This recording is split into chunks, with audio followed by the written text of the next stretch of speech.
Top 10 most impactful Superman death stories that emotionally drained fans. Explore. Tell me, do you bleed? No matter what you thought about Zack Snyder's Batman vs Superman, this moment had to have given you goosebumps. And how could it not?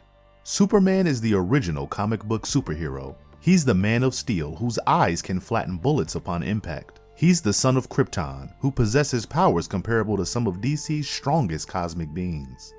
He's a god among mortals, so it makes sense that he can't die, right? Well, if you know anything about comic books, you know where we're going with this.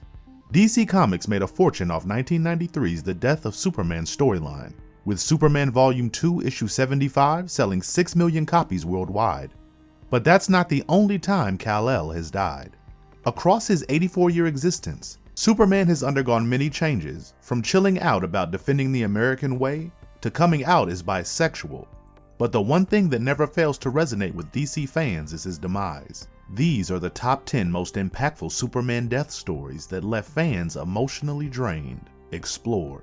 Before we go into our explanation, we have a very small request. If you like our content, please support us by subscribing to our channel. This is a small click for you, but for us it means a lot. Thank you, and let's begin.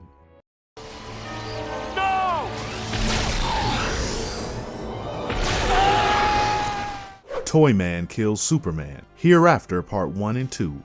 Justice League episodes 45 and 46. Sounds crazy, right? Toyman is the definition of a D-list comic book villain. He was created during the Golden Age, which is already character assassination for most creatures of his ilk. So the fact that Toyman gets to be the one who can lay claim to the mantle of Slayer of Superman is part outrageous and part vindication. How did he accomplish this great feat though? Well, as it turns out, he used one of his toys. Episodes 45 and 46 of Justice League the Animated Series are titled Hereafter, and this is appropriate because they explore the aftermath of the death of Superman.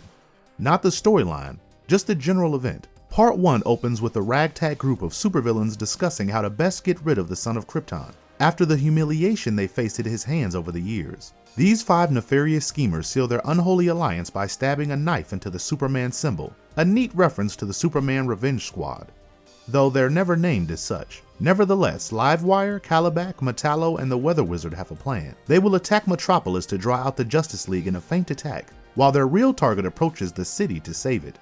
Once Superman arrives on the scene, the group's final member, Toyman, zaps him with a disintegration beam as he tries to protect Batman and Wonder Woman. And to the shock of everyone who witnessed this scene, Superman simply disappears, vanishing from existence and presumed dead by everyone who isn't the world's greatest detective.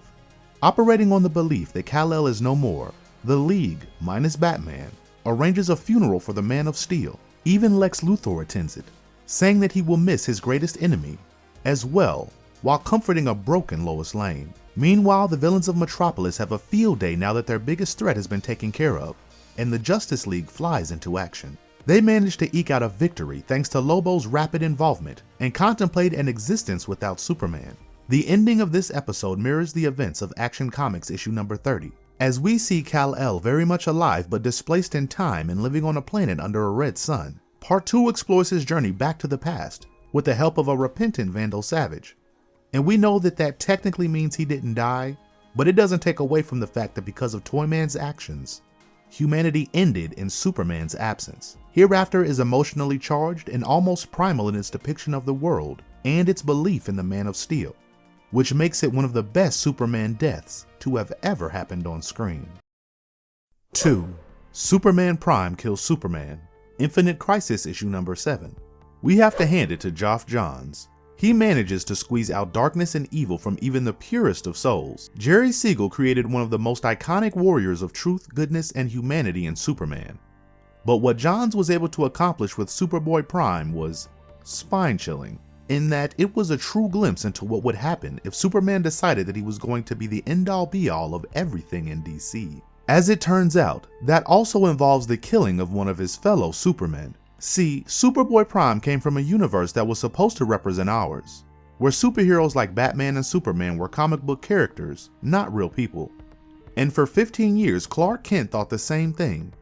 He was aware of the fact that his life story resembled that of the Man of Steel at every turn of the way. He was found in the woods as a baby and was named Clark by his adoptive parents, the Kents. But that resemblance would turn out to be more than uncanny. It would turn out to be real, as it was revealed that Clark Kent is actually Kal-El, the Earth Prime version of Superman, and quite possibly the only superhero to exist in the Prime universe. All this came about during the Crisis on Infinite Earths storyline, where the Anti-Monitor's rampage effectively ended the DC multiverse. Though Prime managed to defeat the Monitor's evil twin alongside Superman from both Earth 1 and Earth 2, his life would change forever, and for the worse. After the Crisis on Infinite Earths was resolved, most universes in DC's multiverse were folded into a single reality, which meant that Earth Prime no longer existed. Even though Superboy Prime had escaped to a paradise dimension with Alexander Luthor from Earth 3 and the Superman and Lois Lane from Earth 2, he couldn't get over the fact that his universe was sacrificed for the sake of inferior others, and thus began his path down the darkest of roads. Maddened by thoughts of supremacy and desolation, Superboy Prime pounded his fist at the source wall, allowing the 4 survivors to break into the main dimension and kickstart the events of Infinite Crisis. Under the influence of Alex Luthor's manipulation, Prime sets out on a bloody rampage across the main DC continuity, killing several superheroes and villains alike before being confronted by his heroes. Donning an Anti-Monitor inspired battle armor, Superboy Prime meets Kal-El and Kal-El in a fight to the death. The two Supermen are baffled by Prime's overwhelming powers, which easily makes him the strongest Superman to ever exist, and end up paying for their mistakes with one of their lives. As Prime and the Supermen crash land on Mogo and are sapped of their strength by a flaming red sun, the savior of the universe seals his turn to the Darkseid by killing Earth 2 Superman with his bare fists. It was a shocking development, one that established Superboy Prime as one of the craziest and strongest villains in DC history. Prime is a glimpse into what might have happened had our Kal-El given into power and delusions of grandeur, and that's what makes his particular Superman death such an impactful one. It's like evil Majin Buu absorbing good Majin Buu, except a million times more disturbing and brutal.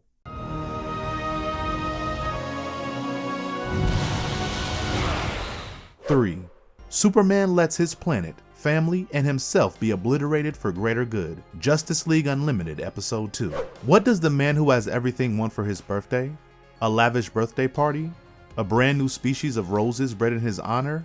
Or just a big old wad of cash? If you agreed with any of those things, you clearly do not know Superman. The only thing that Kal-El truly desires is to reconnect with his life in Krypton, and he manages to get that gift, albeit in a very roundabout manner, and one that didn't even end pleasantly. The second episode of Justice League Unlimited had a very interesting premise that explored the deepest yearnings of a man otherwise thought to be the perfect being. Batman and Wonder Woman visit the Fortress of Solitude to give Supes his birthday present, but find him standing, transfixed with a strange plant connected to his chest.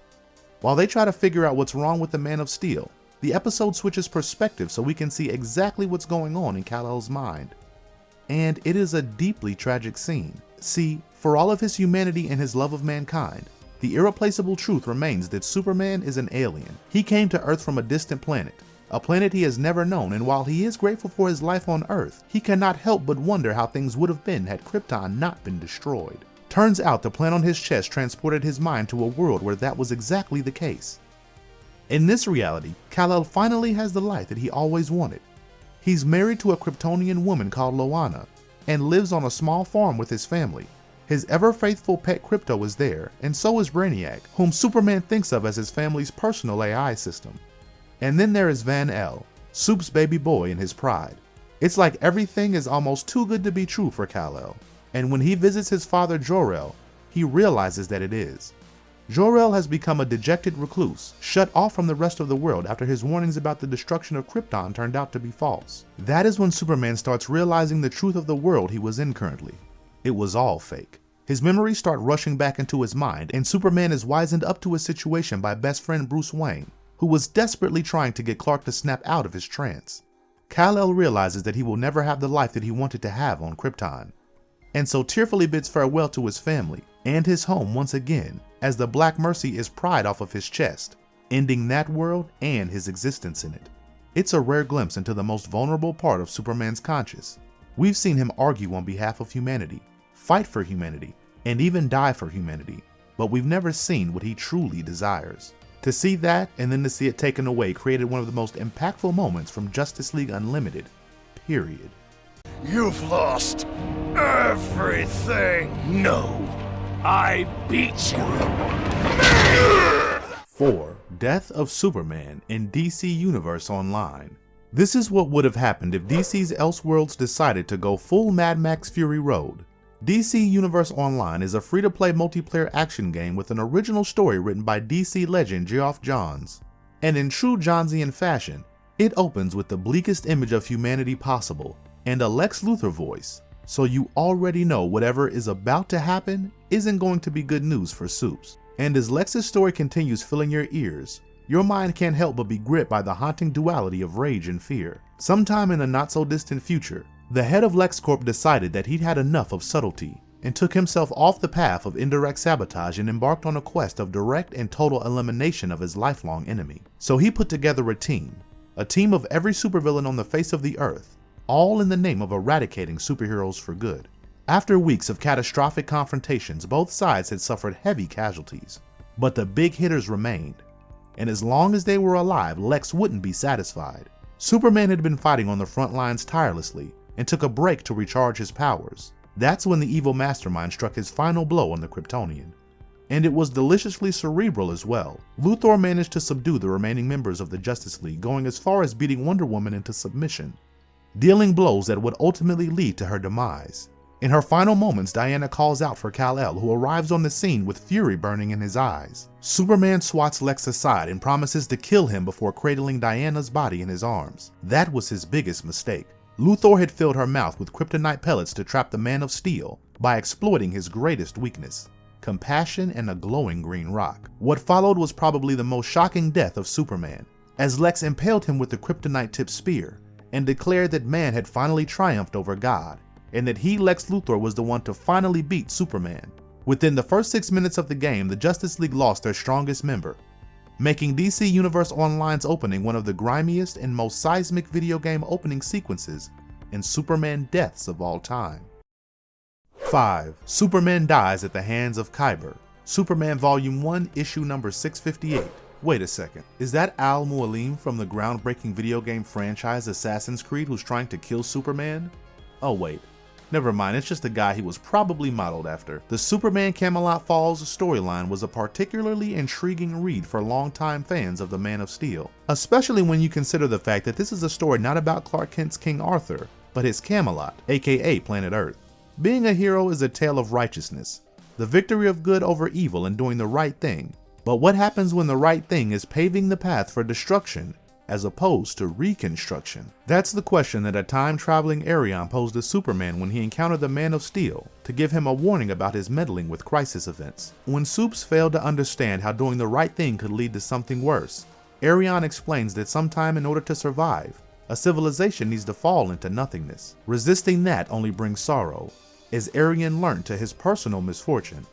He tells Superman the tale of his world, a world where the Justice League kept fighting the threats above and ignored the one sitting right under their noses, which kickstarts the beginning of the end for his Earth. Khyber, much like Ra's al Ghul, is the immortal head of the uber-secretive order of assassins known as the Hashashins, which has been operating in the Middle East since before the Crusades. While the JLA busied itself with taking down freaks in costumes, Khyber consolidated his power and built alliances that put him in the position to execute a global takeover within the blink of an eye. He built himself a suit of technology so advanced, even Superman couldn't put a scratch on it. And speaking of the Man of Steel, Khyber confronted him twice. The first time he let him off easy, slingshotting Supes into the Earth's core, so hard it caused a nuclear winter and turned Lex Luthor into a superhero. Supes spent years trapped in the core, while Khyber turned Earth into something Darkseid would be proud of.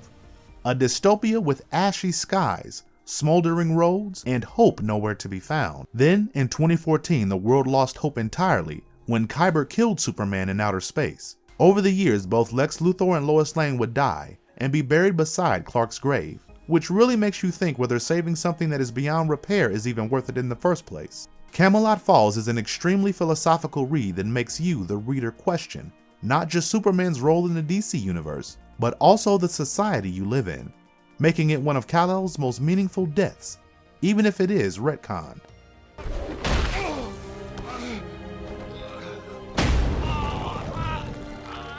6. The Death of Superman, DC animated film. The animated adaptation of the seminal 1992 issue is more hard-hitting and faithful to the comics than we'd anticipated. And that is a good thing for the purposes of this list. The death of Superman opens with the Man of Steel finding himself adjusting to acceptance from the citizens of Metropolis, while Lex Luthor seethes in anger. Luthor, if you hadn't already guessed by now, considers Superman a threat to all of humanity, and is sickened by the fact that this alien is showing off his spaceship on national TV, and people are somehow just buying it. Luthor is determined to be the facilitator of Superman's death, and even though he doesn't know this at the time, he achieves his goal in a rather grand fashion, for you see, Lex has his hands in every pot available to him. He's involved with Intergang, Hank Henshaw, and the crash landing of a certain alien ship that would turn out to be the carrying of Superman's Bane. So even though he doesn't directly cause Superman's death, his actions are integral to that event. And well, let's talk about who kills him now, shall we? Thousands of years ago, when Krypton was still a land of savage lawlessness, a scientist created a biological weapon that he believed would come to embody perfection in the space of weaponry and warfare. Soon enough though, he realized what he had created was the very antithesis of his vision, and he imprisoned his creature in a special prison cell designed to contain his awesome power. Now that prison cell had somehow made its way to Earth and released the creature, which is christened Doomsday by Jimmy Olsen when he first lays his eyes upon it. Superman immediately meets this new foe in battle, because by the time he got there, Doomsday had wiped the floor with the Justice League.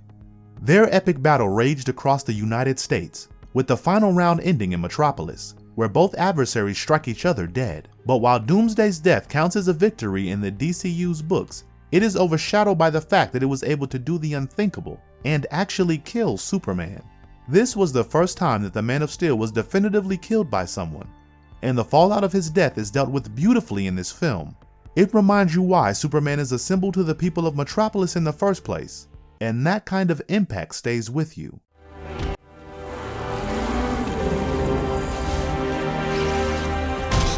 Seven, Batman v Superman, Dawn of Justice 2016. Alright, you might hate us for saying this, but we objectively like Zack Snyder's work in the DCEU. Yes, including BVS Dawn of Justice. There's just something so gritty about these films that somehow manages to rope us in, despite the fact that almost everyone else seems to hate them, except the Snyder Cut that was exceptionally well done. Dawn of Justice is yet another adaptation of the Death of Superman storyline, but it incorporates inspiration from other stories as well to create this gothic action thriller that delivers big on its positives and tanks hard on its negatives. But none of that matters a lot in the grander scheme of things. You know why? Because Batman vs Superman marks the first live-action movie depicting the death of the Man of Steel. Now admittedly, the road this movie took to get there was very convoluted and featured Bruce Wayne a bit too heavily for our taste. And what's worse is that they went and turned Doomsday into a human Kryptonian monster hybrid type thing, which ruined the aura that character had built up for itself in the comics. The final CGI heavy battle was also not the best work DC has done in the animation department. But none of that mattered when Supes died anyway. Henry Cavill was brilliant in this scene, really making you feel the weight of the event that had transpired with his facial expressions. Batman vs Superman might have gotten a lot of things wrong, but the one thing they got right was Superman's death scene. It was impactful, it was emotional, and it has single-handedly justified that entire movie's existence. Well, that and Jeremy Irons. But who's counting? I don't think I have any left. 8. All-Star Superman dies having accomplished his 12 labors. We really appreciate stories where you can take a character out of its regular continuity and explore it in ways that have never been attempted before. Most of the Superman deaths that have been featured on this list are confusing, tragic, or downright blood-boiling. But that isn't the case with this All-Star Superman for some reason. It all begins with the lifelong chess match Lex Luthor has been playing against Kal-El. And finally, it looks like he's cornered his opponent's king. Lex orchestrates a complex scheme that involves Dr. Leo Quintum's project team and our son. He arranges for Quintum's space vessel to encounter turbulence concerning enough to summon Superman. Luthor knew that being the hero that he is, Kal-El would not give a second thought to the rescue mission, and that he had clearly not heard of the story of Icarus because he wasn't from around here. If he had, he'd know that flying too close to the sun has never worked out for anybody. His mission went without so much as a hint of a hitch. Superman rescued the ship and crew and returned to Earth triumphant and somehow stronger than before. Like way stronger than he used to be. Like kryptonite couldn't hurt him anymore. But there was a downside to this as well. Superman was going to die within a year. and he knew it. That much exposure to the sun corrupted Kal-El's body on a cellular level, and while it greatly augmented its strength, it had begun deteriorating his cells, much like radiation poisoning. Before this moment in his life, Superman had nothing to worry about. Yes, there was the life that he wanted to lead, and he was unable to work towards that because of his duties as an intergalactic protector. Now that he knew his time frame, Clark Kent only wanted one thing from his life: to live it to the fullest extent possible and accomplish all things that he had put aside in the first place. All-Star Superman is a beautifully written story of reclaiming one's own life in the face of imminent death, and that is something many of us can relate to on a personal level. It showed that despite his godlike powers and steadfast moral compass, there was a man buried deep underneath all that steel, and to see him come out and enjoy his time in the scene has to be one of the more surreal stories that we've read in a very, very long time. It also ends on a rather hopeful note, which is exactly what Superman is all about, because what else does that S symbol inspire in people, if not hope?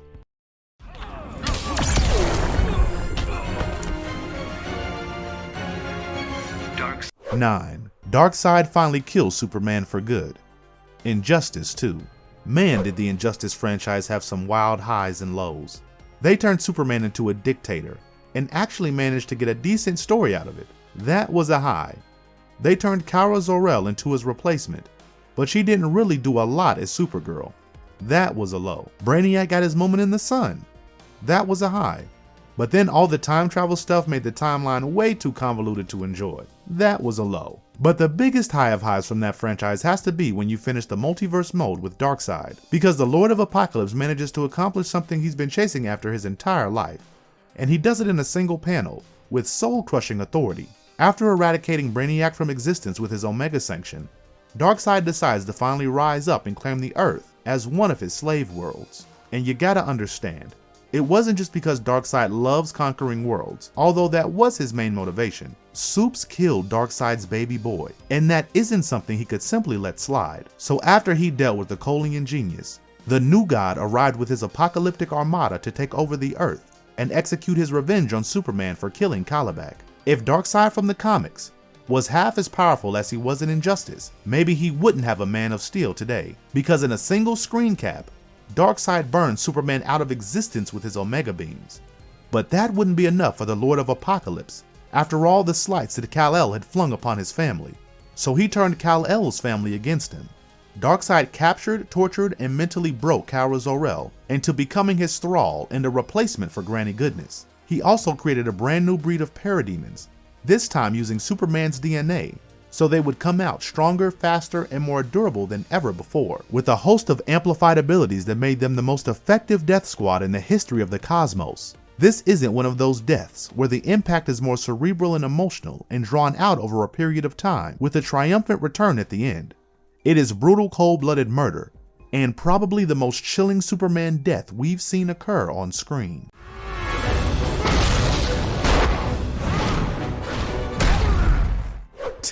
Superman kills his own clone.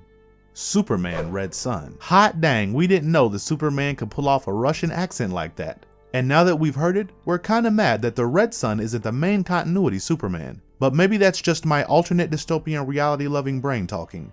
Either way, it can't be denied that Superman the Red Sun is one of the most fascinating reimaginings of the Man of Steel in his long and storied history. As you can guess from the title, in this iteration Kal-El crash lands in the Soviet Union instead of the United States of America. He grows up alone, but learns about his powers early on, and shows great awareness of his potential to hurt people, something he doesn't want to indulge. As a young boy, Kal-El meets and befriends Svetlana, who encourages him to use his powers for good, so he becomes a part of the Soviet Union's military infrastructure, joining it as Stalin's Red Sun. The Americans simply called him Soviet Superman. Through a series of equal parts intriguing and horrifying developments, Superman ends up becoming the premier of the USSR, and helps further the communist agenda so far into the world that US President Dwight E. Eisenhower commissions Lex Luthor to come up with countermeasures. Because guess what? Supes just ended the Korean War, and broke down the Berlin Wall. So Lex gets to work and cultivates a clone from Superman's cells, which he obtained when the Man of Steel saved Metropolis reporter Lois Lane from a disaster. He sends his superior man to the USSR to confront Superman, and when we tell you that the fight they had was genuinely uncomfortable to watch at points, we mean it. You know how Superman used to say he stood for truth, justice, and the American way back in the day, and we loved him for it? Somehow, when Superior Man says those exact words, it sounds like an ominous threat. They end up having a devastating clash that sees the Son of Krypton dig deep into his arsenal to get the job done. He also takes the time to crack a communist joke when he tells Superior Man that his actions are a result of the capitalist machine. Nice. But where things become disturbing is where Superior Man begins taking things seriously. In a Dragon Ball Z type situation, Lex Luthor commands his cronies to turn up Superior Man's batteries beyond maximum capacity, making him break out muscles like his real name is Popovich. But after a few seconds of dominating his common counterpart, Superior Man dies a horrifying death when Luthor's command causes his brain to degenerate and his body to disintegrate, transforming him from Superman to Bizarro to a puddle of dust and a plume of smoke in less than a minute. Talk about scenes you'll never forget. It traumatized Superman to the point he turned into an actual Soviet dictator and made that entire reality pay for America's transgressions in blood. It's plain scary to think of the things that the Man of Steel would be capable of doing if he hadn't been brought up under the loving influence of John and Martha Kent. Red Sun is but a taste of that scary thought.